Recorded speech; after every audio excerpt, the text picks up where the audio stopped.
Bad Life Podcast!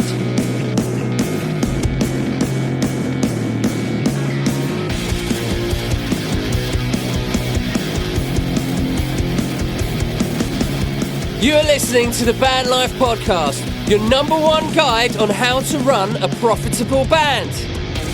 Here are your hosts, Pete Stannard and Adam West, the Wizard of Rock!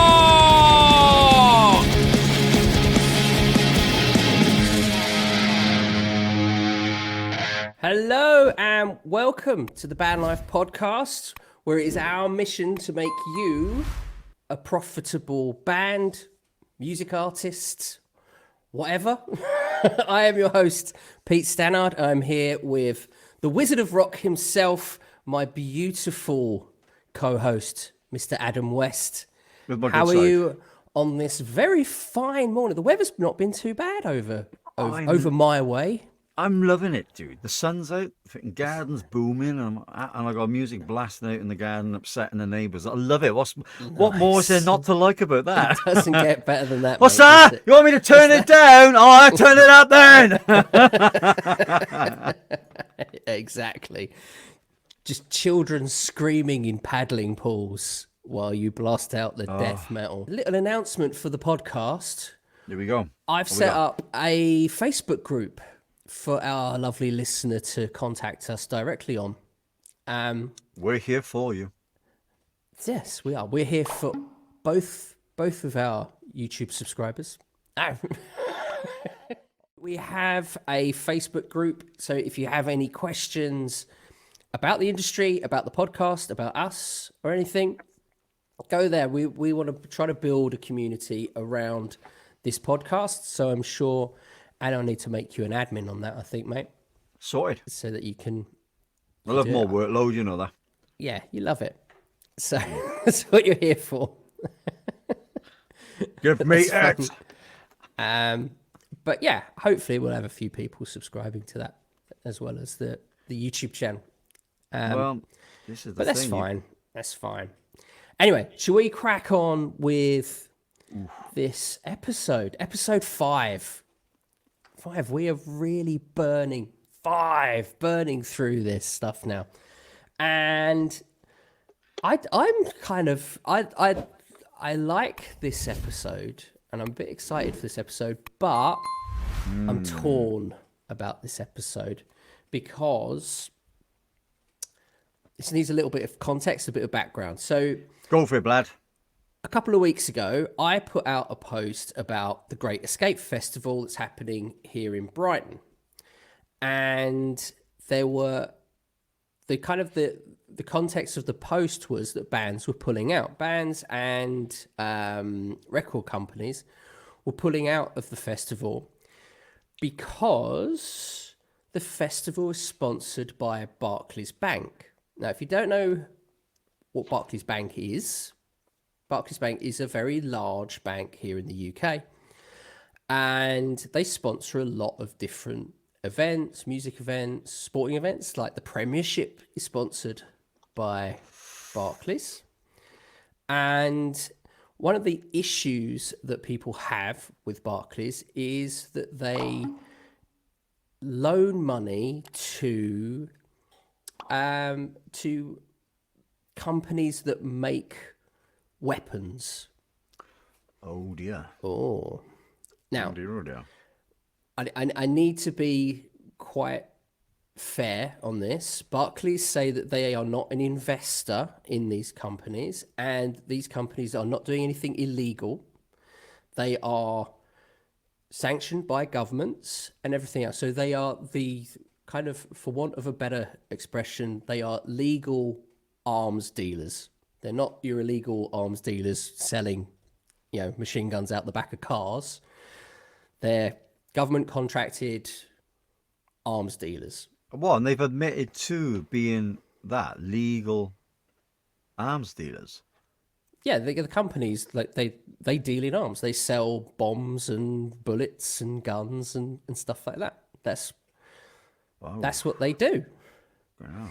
And that's their business. So they're like Tony Stark, I suppose, Stark Industries, to put it into some kind of fictional context. And Barclays, as a business, will loan them money if they need money to buy materials and stuff like any other sort of business loan. Okay. So there's nothing illegal going on. Right. But just because something's legal doesn't make it necessarily morally correct. As my dear old mum would say, just because you could do something doesn't mean you should. Right. And this is the problem that a lot of bands and artists are having with the Great Escape Festival, and why they've pulled out is because a lot of those companies were selling arms to Israel, which is a very hot topic at the moment. Indeed. And so, again, to be clear, all of the information that we have is, as far as I'm aware, is correct at the time of recording. We are now in, where are we? Late May. This probably won't go out till at least mid-June. 21st of May. 21st of May. So the circumstances around this war may be very different when this comes out. But I did see some stuff last night that the ICC, the International Criminal Courts, have put an arrest warrant out for Benjamin Netanyahu, the leader of Israel. So potentially, this is coming out as the governments that are backing Israel are going to be on the wrong side of history, potentially. They obviously, the ICC feel that there's some questions to answer about how they are pushing this war forward and how they are treating the people of Palestine. But I don't want to get too political on this, okay? So going back to the Great Escape itself, when I did that post, it didn't do well. The first sort of day or so, it only got about 250 views, something like that. Right. As of today, I checked it today, it's got nearly 4,000 views. So obviously, as things have progressed throughout the last few weeks and the actual festival itself, now we're into May, it's kicking off. So it's the trend in hashtags that probably helped that, have they? Yeah, that, and it's on TikTok as well. So people are probably searching around the Great Escape and things like that, and it's obviously popped up. So it's something that's gained some headlines because some bigger acts, when I first did it, was only the small acts involved in the festival itself that were pulling out. But since then, Massive Attack, Idols, and Brian Eno have condemned it. Jarvis Cocker has pulled out because he was a keynote speech on there. And Brian Eno's charity called Earth Percent have pulled out from giving their speech as well, as a form of protest against Barclays being a part of this. So to date, 120 bands have pulled out of this festival. Right, okay. So it's, and when I first put this post out, there were only like 2 bands that have pulled out. So this story's really gained traction over time. I suppose the other thing to think about is the level at which Barclays sponsor. So they don't just sponsor that; they sponsor the Capital, Summertime Ball, the Great Escape, Download, the Isle of Wight Festival. Download. Yeah, Download. Interesting. How many people are gonna? Yeah, how many people are gonna boycott that? Yeah, exactly. I don't see Queens of the Stone Age pulling out anytime soon. But they also partner with Live Nation, the ticket, which is a big thing, and they're a part of Hard Rock Calling, the Wireless Festival, Latitude Festival. They sponsor, and this is just music events. They also do loads of sporting events and things like that. The sports stuff, I'm not too sure about, because from a moral perspective, the World Cup was in Qatar last time, and I think didn't 10 people die just building the stadium for the Qatar Oh, World you had Cup. something like that, yeah. Sorry, Yeah. sorry, guys. I'm a little tired today. Been a long week, but It's been a long old week, but yeah, you had something like that, yeah. so I mean, just like Live Nation alone, it produces more than 22,000 concerts for 1,600 artists in 33 countries. Wow, that's crazy. The company sold 50 million concert tickets in 2008 alone. So these aren't small numbers that we're going on about here, and this is quite a big thing, and this is why I'm quite torn about this, because I didn't want to get into the politics. I want to talk about the moral implication. Well, that's what the show's about, really, isn't it? I suppose it's important for everyone to understand that, because it is a bit of a trigger episode, I imagine. But I'm intrigued to talk about it too. So if we're coming at this from a moral stance, I suppose the question is: can you occupy the moral high ground about this war and not occupy the moral high ground about anything else?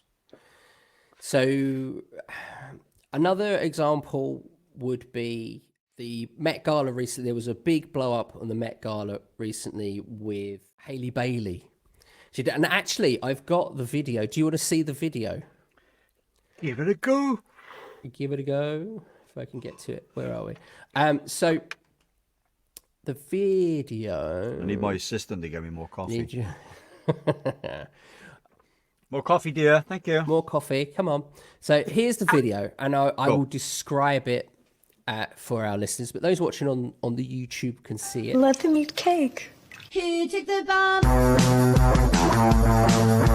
That obviously a very short snippet there, but it was basically Hailey Bailey standing in a very ornate dress, very flowery, ornate dress, saying, "Let them eat cake."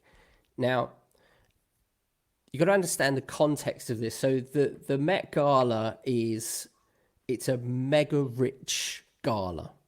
Okay. One ticket will set you back, guess how much? The Mac. Oh, John, I'm so out of touch with all this stuff. I imagine it's ridiculously overpriced and only the elitists can afford it. So, I don't know, £500 a ticket?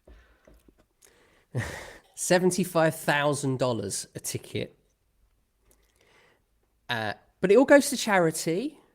Go before you start judging, Mr. West. It all goes to the charity. Judging? I'm actually in shock more than anything.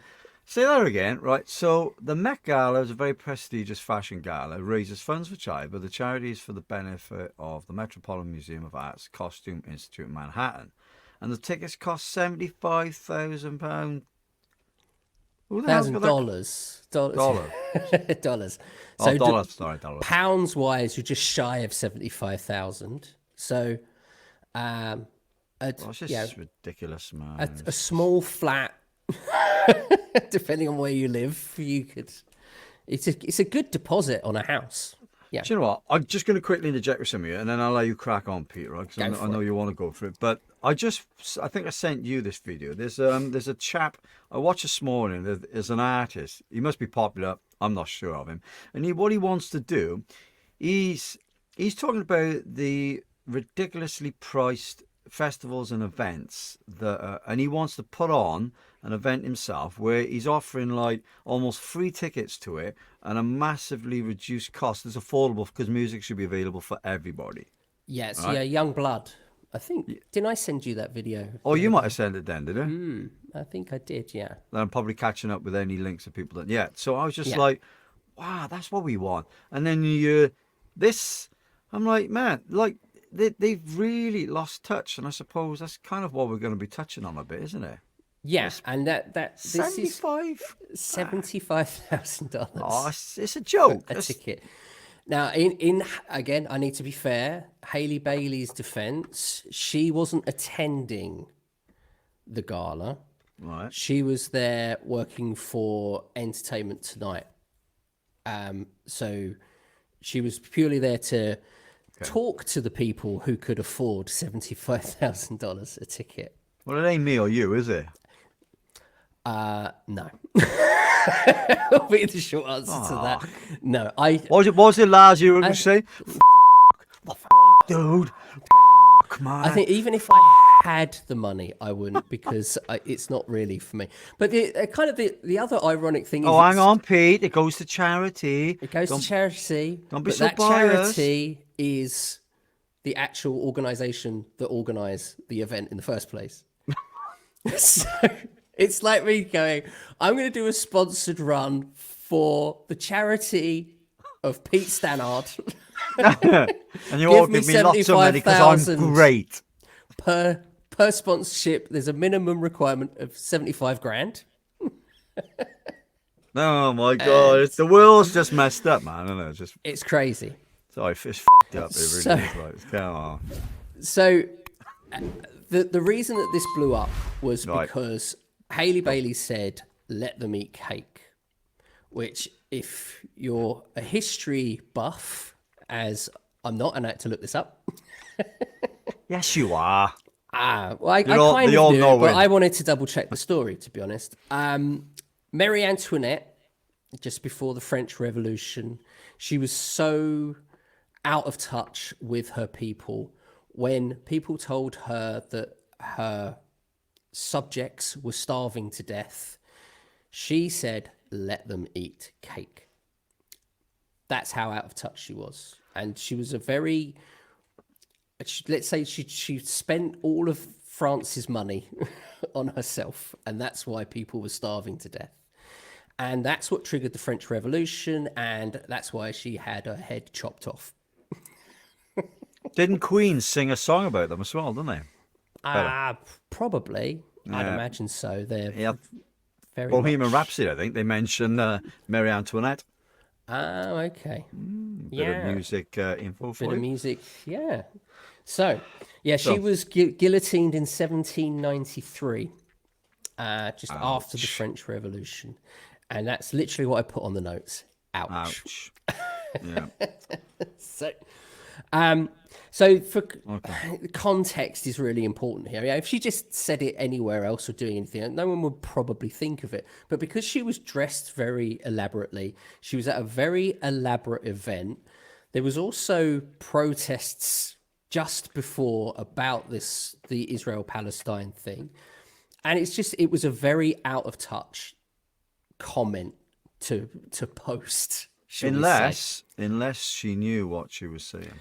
Well, it kind of backfired, though, because there was a blackout. She lost lots of followers. So she's very much an influencer. I think she's got like 10 million followers.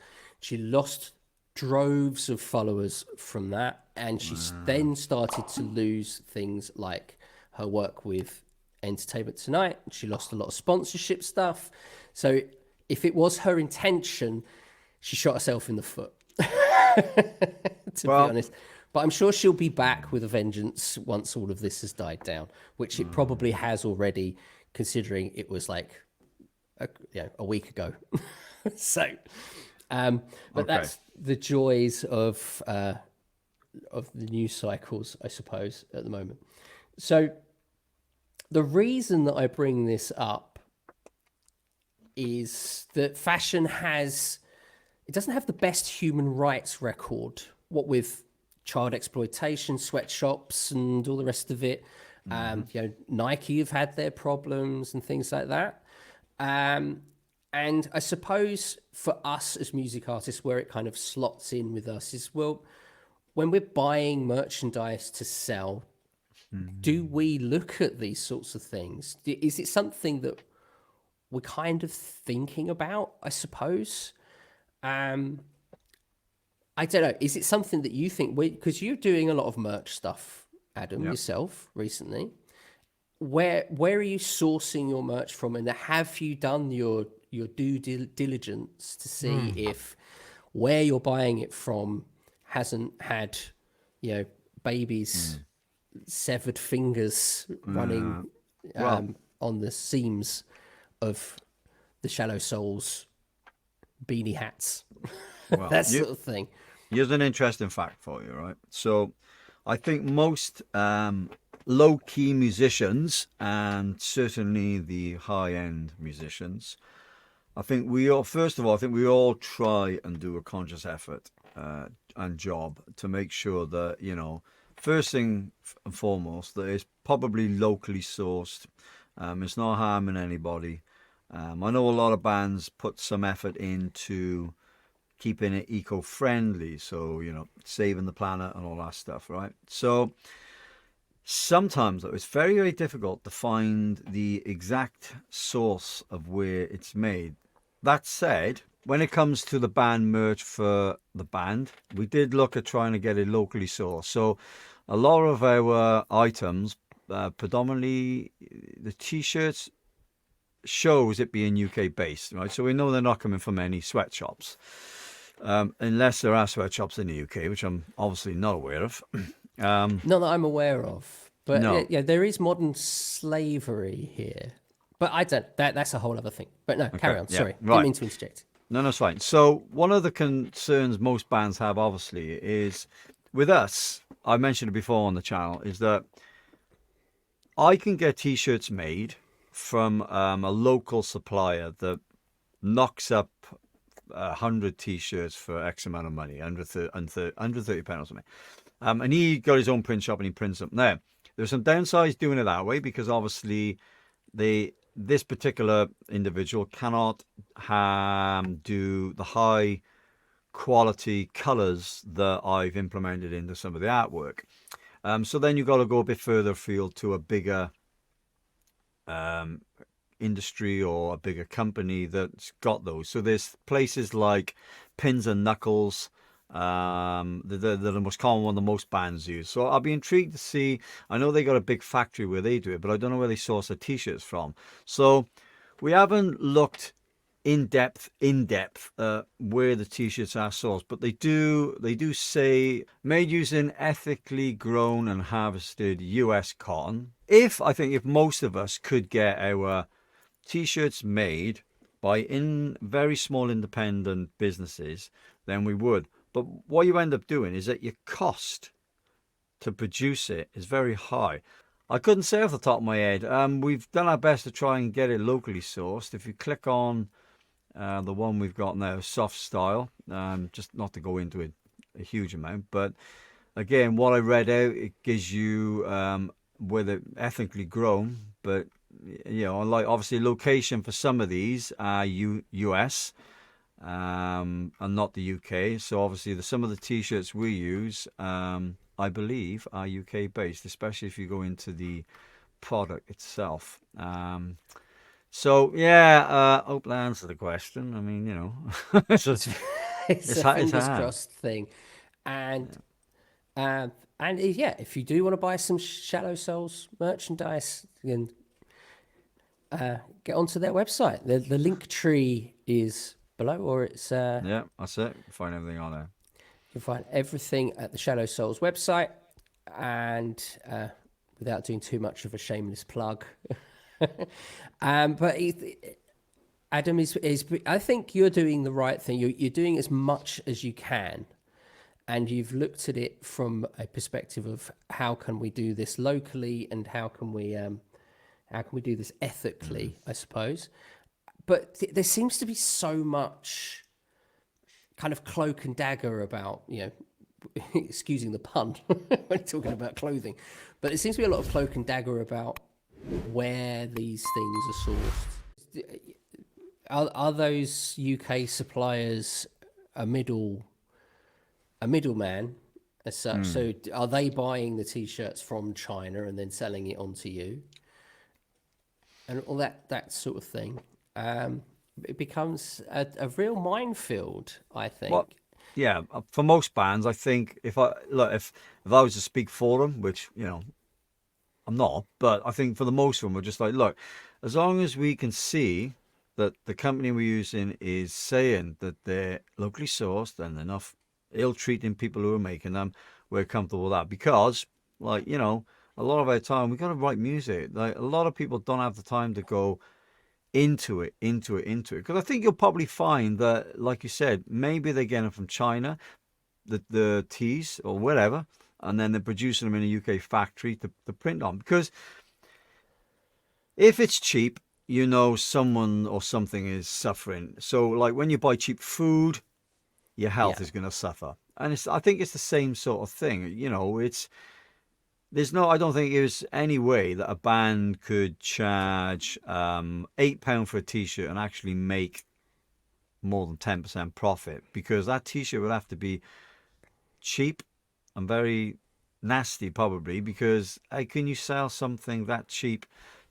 Because there's delivery costs, there's production. It's huge. I mean, just getting into this Shopify myself, you know, I mean, we've laid it all down, and what I'm trying to do now is fine tune everything. So at least I can go, right, it's all set up now, because they got multiple t-shirts, and it's really just figuring out which is the best and where it comes from. And as time moves on, we'll probably end up closing in the window a bit to go, okay, well, let's use these t-shirts because now I know they're from here and who's making them. But, you know, I think we'd all have a shock if we chose whoever to make these t-shirts, where they're actually coming from. Most bands, if they're really sincere, a bit like what we're talking about now in this title podcast, is that they would all be greatly shocked when it comes to like, oh, you're going to boycott download as well then? Because it's like, and this is the thing, it's like, well, there you go. Like you said, are you going to stop watching the Premiership football? There you go. Are you going to hand in your season ticket after you've just spent how many thousands? I think you'll find that most people are very, very shallow. We all are. That's kind of the premise of the band name, right, you know. Right down to their souls. Honestly, and like we're all culpable of it. I suppose the thing here is to how invested are you in your morals, right? Because bottom line is like, okay, like you said, if you're gonna boycott, then you really want to get your pencil and your little notepad out and start jotting stuff down. Yeah. And Over to you, really mate. start Over to you. looking. Yeah, and this is why I've struggled with it, because as I sit here in this studio and I look around and I look at all the technology that's here, all the equipment they've got, right, analog equipment right the way through to digital stuff. Yeah, I've got 2 laptops, loads of desktops. We've got a TV. All made in China. Oh yeah. I've got obviously mobile phone, but even this amplifier, right? This is hand built in the States, and how were the components mined for this? What was the logistical impact of having this shipped from the States to the UK? What was the environmental impact of that? Going right down, I mean, I looked at Apple alone, right? I've got Apple products and I've got Windows-based product, Microsoft products. Both have this human right problem that Apple have, but Apple openly admit that they have a human rights problem. One of their plants in China, 13 people have committed suicide because they feel that they're being overworked. No unions, I don't expect. It's one of those things that, and when hard. And that's just the construction of it. So these people are like high up in on the grand scheme of things. When you get into actually the mining of the materials that make the components, things like cobalt, copper, gold, all of these things that go into these technologies. Those people, slavery isn't dead, is it? No, but there's also this sort of, I can't run a business without these things, without this technology and without all of that. I couldn't run the business that I've got. I couldn't provide for my family in the way that I can now. And what are we going to do? Are we going to go back to farming? Yeah. And then this is why I struggle with it. It's because we have lost our way. For sure. We have to work in this way. We're forced to work in this way, and I suppose that's why you're making this comparison to slavery. But I suppose the difference is that no matter what job that I did, whether it's in music or whether it's just You know, if I was working in a bank or if I was working, you know, in wherever, I'd still need technology. I'd still need all of the bits and bobs that goes of running a business Yeah. and, you know, and ways of making money. If I don't make money, I can't feed my family. So it's the lesser of two evils, isn't it? it is, but and then I suppose then do we have levels of morality? I suppose. Well, one way to look at it is this way, right?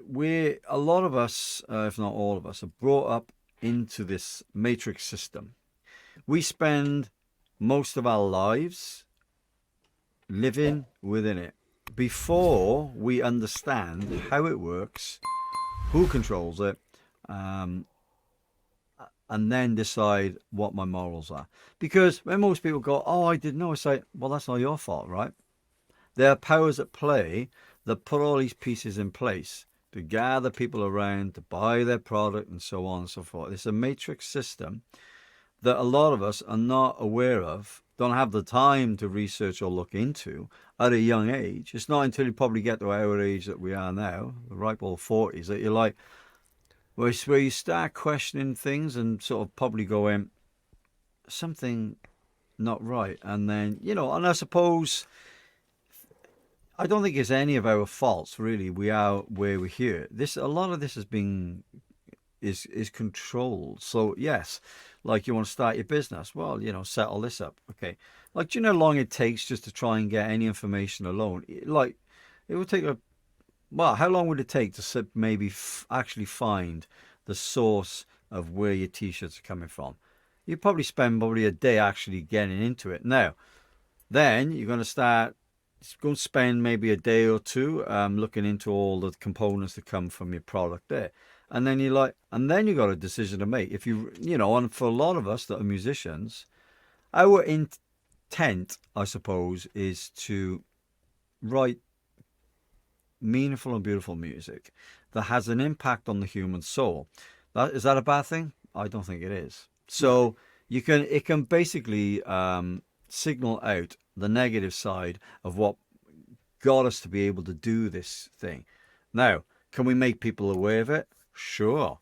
Just like what we're talking about with this festival and Barclays and making people aware. But it's like I said, it's very conflicting and torn, because when you actually get into this stuff, a lot of people just go, oh, they shut off instantly.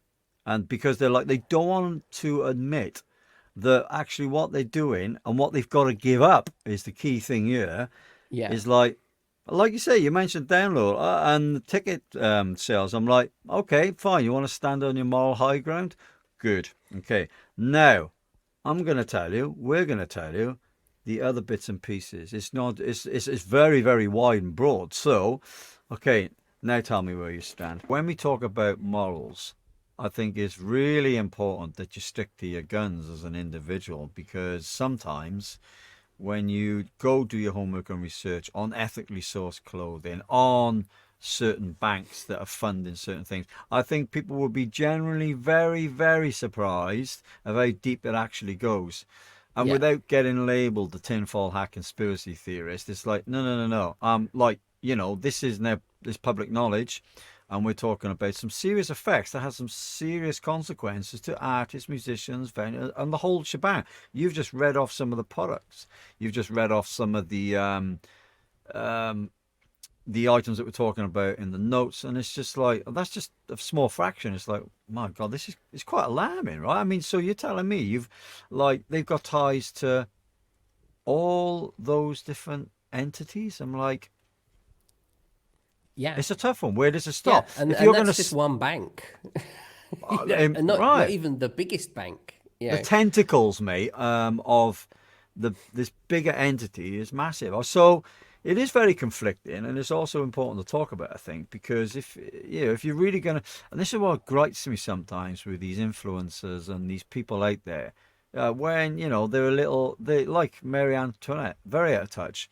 They're like, well, I'm going to boycott. I'm like, oh, okay, you're going to boycott it, right? Okay, so are you going to boycott the other 4 or 5, which also impact the things you're wearing on your feet? Which, by the way, if I look at them correctly, were made in a sweatshop. So technically, you shouldn't be wearing any clothes. You shouldn't be living in your house. It's like, where does it stop? Yeah, And like and you, I think yeah, that's kind of the root of this debate is yeah. where does that moral thing sit? And yeah, I'm. This is And why is I'm it our really fault? struggling. Yeah, is it our fault? So when somebody Yeah, goes, like, okay, do I take off these clothing? Because I've now found out my mate's very into. I suppose he's a bit of an anarchist, and if you look up the word in, it's not what it's used. It's used as a term of abuse. I think a lot of time. I'm an anarchist, so we'll look up the terminology and you'll find out the true meaning of it. yeah, And I suppose he's a bit of a pacifist. And you're like, okay, well, he's made a real moral decision to not wear animal products and not invest in these certain things. But life is very difficult when you need the system to work for you because this is where we live. And yeah, so, sometimes you got to go, what can I do? And how much of it actually will eventually get me going, okay, there's nothing else left for me to do. I've got to go live in the bush. yeah, yeah, Because, like, you know what I mean? yeah, and it's one of these things, and I was talking to my wife about this as well, and she actually made a fair point of, yeah, would you condone the mother for stealing baby formula from a supermarket to feed her baby because she can't afford it this month? And that, Yeah. what jury would send that mother to prison, or what? Yeah, and Yeah. what would the criminal justice system do? Would they give her a fine? Well, that's going to help. Yeah, it's ridiculous when you kind of think once you We've start lost down that touch. road of I know. morals, where does it end? I suppose, and this is one of the things that you kind of think, especially when you've got like Massive Attack, right? Probably the biggest artist Yeah. that's kind of condoned the Great Escape Festival. It's like, well, you're an electronic dance outfit. Like, how much technology has been used for you to produce your music to put you in the position that you're in now? Right. And what was the impact of that from a moral standpoint? How many people died for you to become Massive Attack? Yeah. I, it's one of those things. And as we've touched on, sort of gigging, touring. Do you want to hear some touring stuff? Go for it. Okay, so touring musicians. Okay, so greenhouse gas emissions from live music events in venues and festivals in the UK. So this is just the UK. Were more than 400,000 tons of CO2 equivalent per year, with around 3/4 of the industry emissions coming from live music performance sector. This equates to nearly 1 billion miles driven by the average petrol-powered passenger vehicle. The high burden of greenhouse gas emissions from touring can be attributed to the transport of large stage setups, instruments, bands, and crews all over the world. Often tours are compacted into concentrated tight timescales.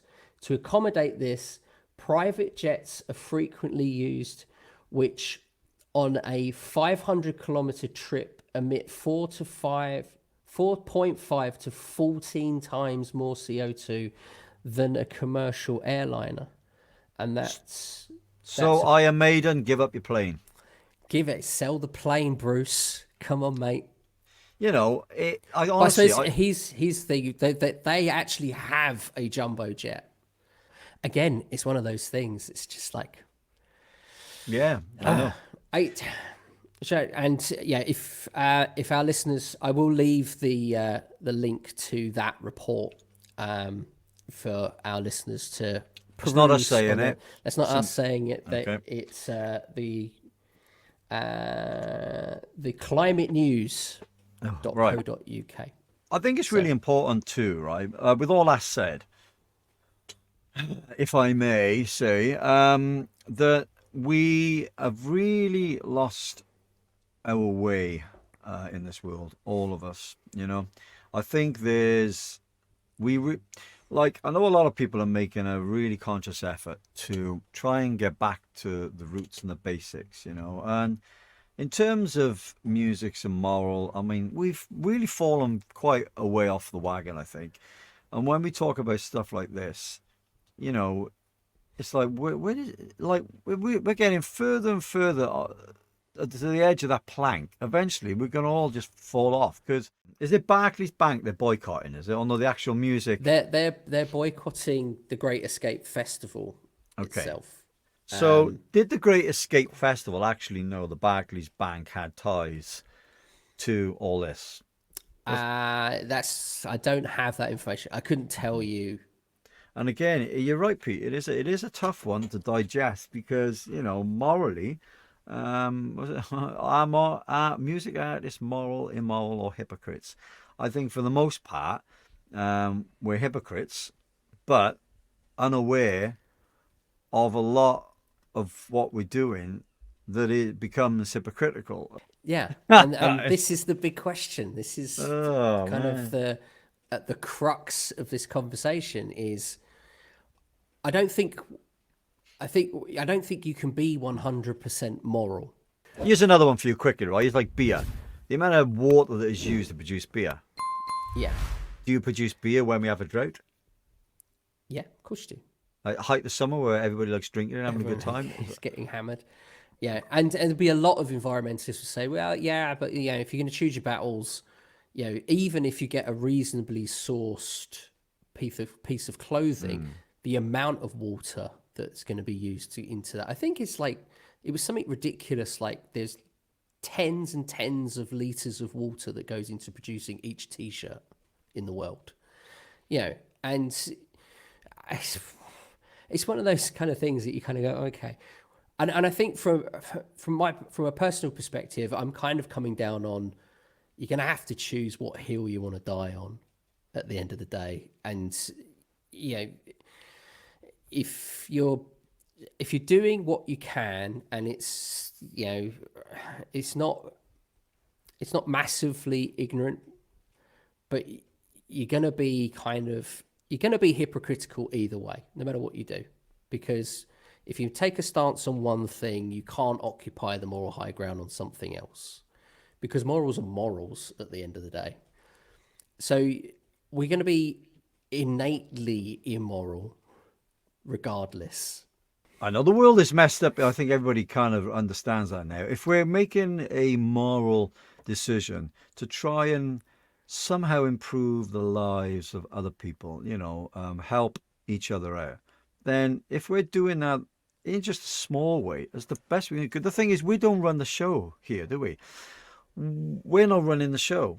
It is, a very small-handed bunch of individuals that are doing it with their own agenda, without morals and consequences, because if they had that, we wouldn't be talking about this right now, would we? So, when, I don't think, we as people or musicians should be blaming ourselves. If there's going to be, a high note to the podcast and, what can we do to make it better, doing something small in improving the quality of people's lives, based on what we're using, electronic or textile wise, then I think that's enough, really, because ultimately it's down to the big entities at the top that filter all this stuff down, that eventually come to us, that really have to make the big impact. I mean, it's okay for artists and musicians to boycott all this. I'm like, well, if you want to open up that can of worms, go ahead, because I'm telling you now, it goes deeper than all of you know. Really, it's. I mean, look, they don't call me the Wizard of Rock for nothing, but But I suppose to counter the whole thing of you've got the big entities and then you've got the little guys. Yeah. The big entities rely on the little people, and I think this is part of the problem. If the little people all bound together, if they get some kind of cohesion between them, they can make a big difference. And I suppose that's where the problem. This is coming from. With to have 120 bands pull out, the Great Escape's not a massive festival, not by like, it is considered to be like an industry showcase festival. So from a career perspective, this is quite a big leap for a lot of these small bands that have pulled out, because there are a lot of record labels, management, and they're looking for up and coming acts. And the Great Escape is one of those festivals that they go to try to sort of see who they can sign and all the rest of it. Yeah. So it is quite a brave thing for these 120 bands to do, and it must have worried the organisers to lose that amount of bands. And I'm wondering if next year Barclays will be sponsoring it, if it forces the event organisers to go, okay, we can't work with Barclays anymore because of that. Because we've lost X amount of ticket sales, because now people aren't going to go because these acts aren't showing up. So what they should say is go, look, tell you guys, okay, hang on, don't pull out just yet. Let us negotiate and talk now that we know if we didn't know. And so we'll try something else. But here's the thing, right? To run a festival requires a huge amount of money, time and effort. Bringing it to the art, I mean, there's very few bands. It used to be there was a big thing throughout the 60s and 70s, probably more to do with the Vietnam War than anything else, but there was a lot of protest music around war. I feel a lot of good bands. From Sabbath, all the Jimi Hendrix stuff, Bob Dylan and all that sort of stuff. Yeah, his story was quite... Yeah, historically, like music has always been very anti-war, and there's... Well, I've never heard a pro-war song. Well, it's interesting you bring it up, because again, you got what we're talking about here and music. There's a lot of bands and artists that. I use another one. Bob Marley, right? Bob Marley, yeah. He never wanted war. No. So I think most musicians, like, they don't want any of this, right? No. So I suppose on the plus side, it's like boycotting a bank that's got ties to that. Probably a good thing. I think maybe they could have all got together and maybe thought, look, okay, is there another way around this instead of just pulling out? Because you've now only just found that out.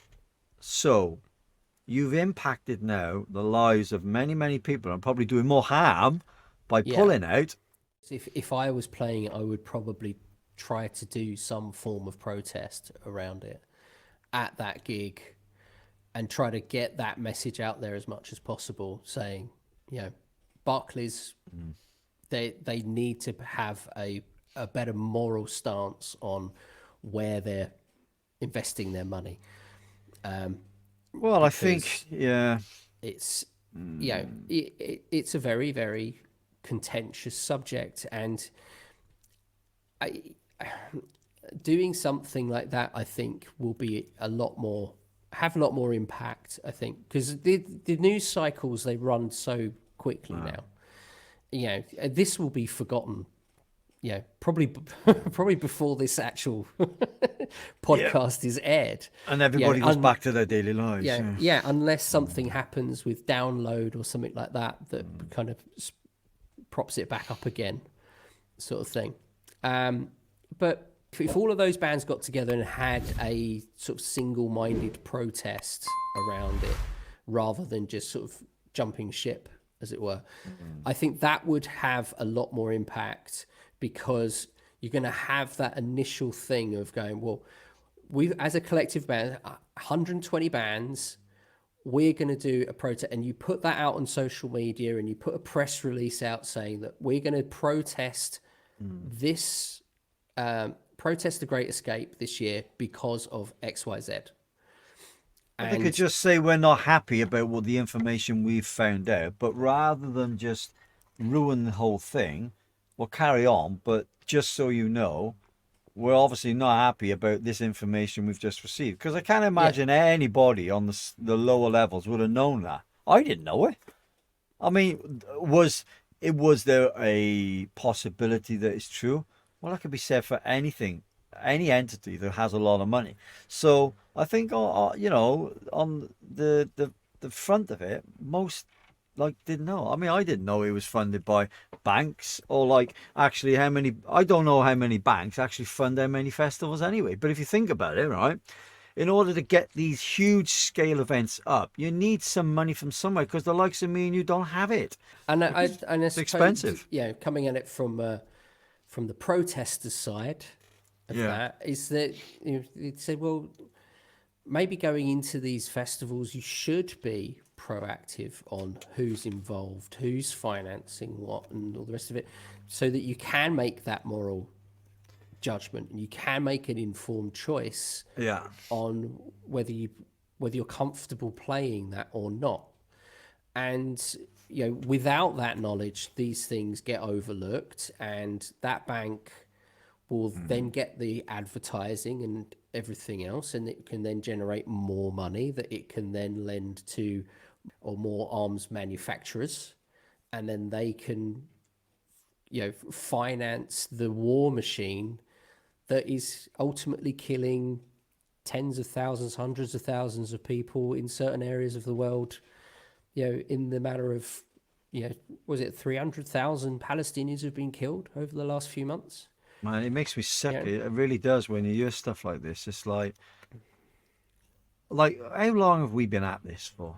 But I think for me and you, Pete, right, doing what we're doing, I think we're playing our part to do the best we can to try and help other people. I mean, look at the business you run, right? I Yeah. mean, your strategy courses, a lot of what you do, you offer for free. I mean, you're not asking for funds and money off people, unless there's a part of the business side where you do, which obviously if you're a business, you need to make money, obviously. But I mean, that's good deeds. It's good deed. I mean, okay, so you might have equipment there that's made in a sweatshop, but you're doing a good thing and helping other people, because, like you said, you need those things to run your business. Yeah. Yeah. And I suppose there's, how much collateral can you afford between doing something that's right, I Yeah. suppose, and taking on something that's wrong. Okay, well, let me give you two examples, right, of how Okay. I'm doing my bit. Firstly and foremost, see this band here, The Drowning. I've been following them since about 2005, right? Okay. Any gig they play, I usually buy a T-shirt. I buy band merch, right? Okay, so put aside where it comes from, because I don't know, but I'm supporting a band, okay? And Yeah. every week we come on here, we're supporting, with the exception of Pete, supporting Metallica or Make Millions. I'm supporting the local guy. I'm sure Pete's got some local band T-shirts, but it's a big thing for me. Like, I love band merch. I don't know why. I'm obsessively obsessed with it. I go to a gig and I'll be like, oh, merch, I got to buy some. Because the fact Yeah. that, like, if you like, the little guy has gone out of his way to invest time and effort into designing and producing something. You can see that happy glow on their face. They're like, oh, if you buy some of my merch, I'm like, dude, it doesn't matter who you are. I'm going to buy a T-shirt or CD, because it's seeing the joy in that person's face. And secondly, I haven't been to a festival gig since 1996. I'm doing my bit. There you go. Happy days.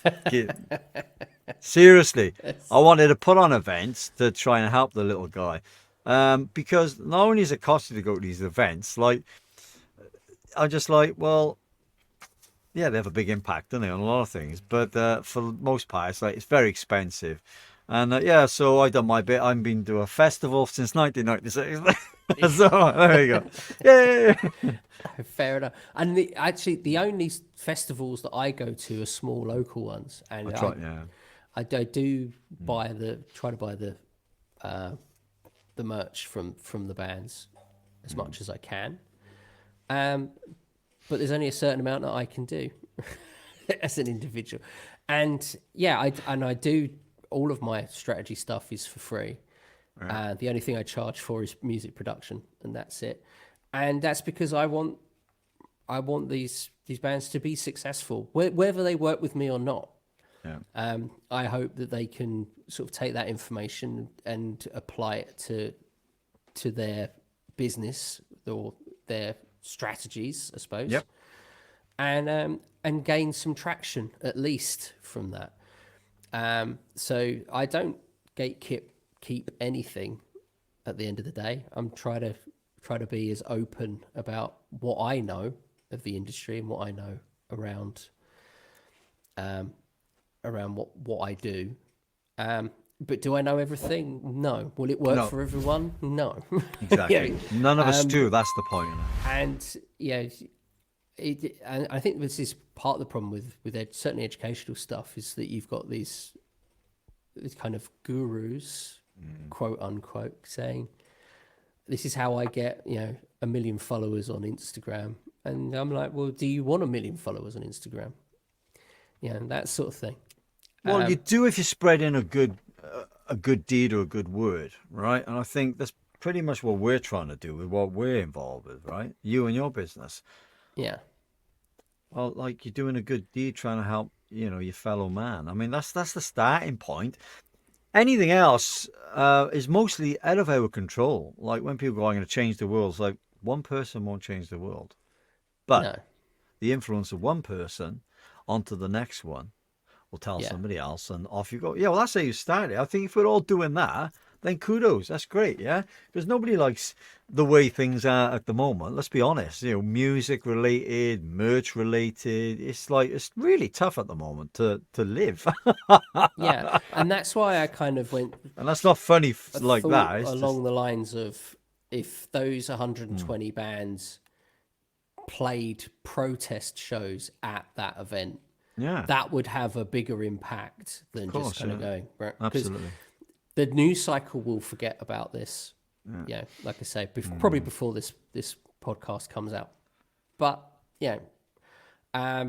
hopefully, this has at least highlighted a few things for our listeners Sure. to kind of look at what they're doing, where they're at, whether they're into, they're probably going to be into music, listening to this, but also, I think there's a lot of musicians out there that kind of are very moral driven, but aren't thinking about the much bigger picture of, well,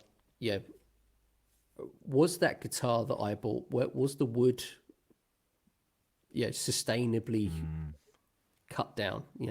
The strings that I buy, where does the material come from for those steel strings? The components in that guitar, where do they come from? All the rest of it. And when you start to think along that sort of lines, your brain starts to go, well, hang on, where does this end up? And Exactly. I think you come to a point where you just go, look, you can't think like that. Well, you can't control it all, can you? Yeah, you need to do what you do, and you need to survive at the end of the day. And if that means buying an Apple computer, then it means buying an Apple computer at the end of the day. Maybe try and offset it in some other way. But you're using the Apple computer, to use that analogy, to help people, right? So isn't that sort of cancelling out the negative? Yeah, that's what I'm saying. He's using that to offset stuff. And if you're that morally in tune, you're probably that's gonna come through in your music.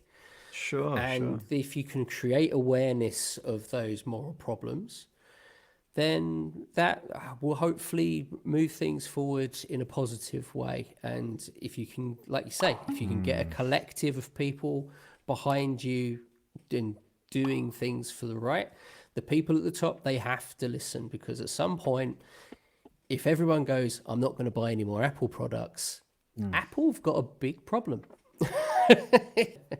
The stuff is... I think this is a period for a lot of us, maybe back to this particular episode we're talking about. Maybe it's a turning point.